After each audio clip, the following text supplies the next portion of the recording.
আচ্ছা, একবার ভাবুন তো, পুকুর বা নদীতে ভেসে থাকা যে সবুজ আগাছাটা আমাদের প্রায় বিরক্তির কারণ হয়, সেটাই যদি কৃষকের জন্য সোনায় পরিণত হয়। আজকের এই বিশ্লেষণে আমরা ঠিক সেটাই দেখব, কিভাবে বাংলাদেশের একটা সাধারণ সমস্যাকে একটা অসাধারণ সম্ভাবনায় বদলে ফেলা যায়। এই প্রশ্নটা দিয়েই কিন্তু আমাদের আজকের আলোচনাটা শুরু। আমরা যে জিনিসগুলোকে সাধারণত অপ্রয়োজনীয় বা উপদ্রব বলে মনে করি, তার মধ্যেই কি লুকিয়ে থাকতে পারে দারুণ কোনো সমাধান? চলুন এই ধারণাটাকে একটু পরোক্ষ করে দেখা যাক। তো প্রথমেই চলুন সেই উপদ্রবটার সাথে পরিচিত হই, যা কিনা আসলে একটা ছদ্মবেশী সম্পদ।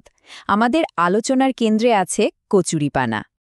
বাংলাদেশের জলাশয়ে কচুরিপানা তো খুব পরিচিত একটা দৃশ্য, তাই না? এটা যে শুধু নৌকার পথ আটকে দেয় তাই না, পানির অক্সিজেন কমিয়ে দিয়ে মাছ আর অন্য জলজ প্রাণীর জন্যেও একটা বিশাল হুমকি তৈরি করে। আর সবচেয়ে বড় সমস্যা হলো, এটা এত দ্রুত ছড়ায় যে সামাল দেওয়াই মুশকিল হয়ে পারে। কিন্তু এখানেই গল্পটা একটা দারুণ মোড় নেয়। এই যে উপদ্রবকারী আগাছা, এর মধ্যেই কিন্তু লুকিয়ে আছে কৃষি খাতের জন্য একটা যুগান্তকারী সমাধানের চাবিকাঠি। তো প্রশ্ন হলো, এই সাধারণ আগাছাটা কিভাবে সম্পদে পরিণত হয়? এর পেছনের বিজ্ঞানটাই বা কি? চলুন সেই দারুণ সমাধানটার সম্পর্কে এবার একটু বিস্তারিত জেনে নিই। ভার্মিকম্পোস্ট নামটা হয়তো অনেকেই শুনেছেন। সহজ করে বললে এটা হলো কেঁচোর সার, মানে এমন একটা প্রক্রিয়া যেখানে কেঁচুরা জৈব আবর্জনা খেয়ে সেটাকে হজম করে পুষ্টিতে ভরপুর একটা সারে পরিণত করে। মাটির উর্বরতা বাড়ানোর জন্য এর কোনো তুলনাই হয় না। আর এই আগাছাকে এমন মূল্যবান সারে পরিণত করার প্রক্রিয়াটা কিন্তু একদমই সহজ। ভাবছেন খুব কঠিন কিছু? মোটেই না। প্রথমে জলাশয় থেকে কচুরিপানা তুলে এনে শুকানো হয়, তারপর গোবরের সাথে মিশিয়ে কেঁচোর জন্য একটা খাবার তৈরি করা হয়। ব্যাস, বাকি কাজটা করে দেয় প্রকৃতির এই ছোট্ট ইঞ্জিনের, মানে কেঁচোরা। আর ফলাফল পুষ্টিতে ঠাসা চমৎকার এক জৈব সার। এখন প্রশ্ন আসতেই পারে, এত কিছু থাকতে কচুরিপানাই কেন এত ভালো একটা উপাদান? প্রথম কারণ, এটা একদম বিনামূল্যে আর প্রচুর পরিমাণে পাওয়া যায়। আর সবচেয়ে জরুরি বিষয় হল, এটাতে গাছের জন্য দরকারি নাইট্রোজেন, ফসফরাস, পটাশিয়ামের মতো পুষ্টি উপাদান ভরপুর থাকে। মানে কেঁচোদের জন্য এটা একটা আদর্শ খাবার। আচ্ছা, তথ্য কথা তো অনেক হলো, আসল কথায় আসা যাক, তাই না? মাঠে এর আসল সুবিধাটা কি? মানে এই উদ্ভাবনের ফলে একজন কৃষকের টাকা পয়সার ঠিক কতটা সাশ্রয় হয়? চলুন সেই হিসাবটাই একটু মিলিয়ে দেখি। আসুন একটা সরাসরি তুলনা করা যাক।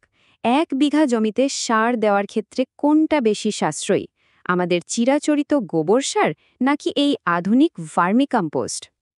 যদি আমরা চিরাচরিত গোবর সারের কথা ভাবি, তাহলে 1 বিঘা জমিতে বছরে শুধু সার আর তার পরিবহন খরচ মিলিয়েই লেগে যায় প্রায় 8,000 টাকা। আর অন্যদিকে ঠিক একই পরিমাণ জমিতে যদি ভার্মিকম্পোস্ট ব্যবহার করা হয়, তাহলে খরচটা কমে চলে আসে মাত্র 6,000 টাকায়। তার মানে একেবারে সোজা সাপটা হিসেবে শুধু সার কিনতেই বছরে বেঁচে যাচ্ছে 2,000 টাকা। কিন্তু দাঁড়ান, গল্পটা এখানেই শেষ না। আসল চমকটা তো এখনও বাকি। দেখুন, ভার্মিকম্পোস্ট মাটির জল ধরে রাখার ক্ষমতা বাড়িয়ে দেয়, ফলে সেচ খরচ বাঁচে প্রায় 1,500 টাকা। শুধু তাই না, রাসায়নিক সারের ব্যবহারও প্রায় 25 ভাগ কমে যায়, যা থেকে সাশ্রয় হয় আরও 5,000 টাকা। তাহলে সব মিলিয়ে প্রতি বিঘায় মোট সাশ্রয় কত দাঁড়ালো? অবিশ্বাস্য হলেও সত্যি, প্রায় 8,500 টাকা। এবার ভাবুন তো, একজন কৃষকের এই ব্যক্তিগত সাশ্রয় যখন গ্রামের আরও অনেকের সাথে যুক্ত হয়, তখন সেটা পুরো গ্রামীণ অর্থনীতিতে কেমন গতি আনতে পারে। চলুন এবার সেই বড় ছবিটা দেখি। দেখুন, কৃষি খাতে কাজ হয় মূলত দুইভাবে। এক হলো প্রত্যক্ষ কর্মসংস্থান, মানে যারা সরাসরি মাঠে ঘাটে কাজ করেন, আর অন্যটা হলো পরোক্ষ কর্মসংস্থান, মানে কৃষিকে ঘিরে যে আরও অনেক ব্যবসা বা শিল্প গড়ে ওঠে সেখানকার কাজ। এই যেমন ধরুন, ভার্মি কম্পোস্ট তৈরি করাটাই তো একটা নতুন কাজ। আবার জলাশয় থেকে কচুরিপানা তুলে আনার জন্য লোকের দরকার হয়। এর সাথে পশুপালন আর মাছ চাষের মতো খাতগুলো তো আছেই। এগুলো সবই প্রত্যক্ষ কাজের সুযোগ। আর এর প্রভাবে কি হচ্ছে? সার বীজের ব্যবসা বাড়ছে, ফসল আনা নেওয়ার জন্যে পরিবহনের কাজ তৈরি হচ্ছে, আবার প্যাকেজিং বা যন্ত্রপাতি মেরামতের মতো সেবা খাতও বড় হচ্ছে। এটা অনেকটা পুকুরের ঢিল ছোড়ার মতো, একটা উদ্যোগ থেকেই অনেকগুলো ঢেউ তৈরি হয়।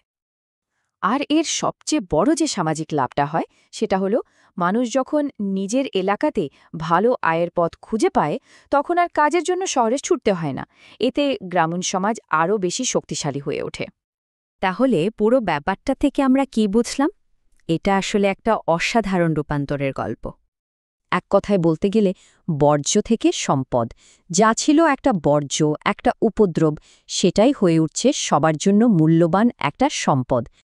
সুতরাং এটা শুধু একটা ভালো সার বানানোর পদ্ধতি নয়, এটা এমন একটা মডেল যা একই সাথে পরিবেশকে বাঁচাচ্ছে, কৃষকের আর্থিক স্বাধীনতা আনছে এবং গ্রামের অর্থনীতিকে চাঙ্গা করার একটা ইঞ্জিন হিসেবে কাজ করছে। এই আলোচনা শেষে একটা প্রশ্ন রেখে যেতে চাই।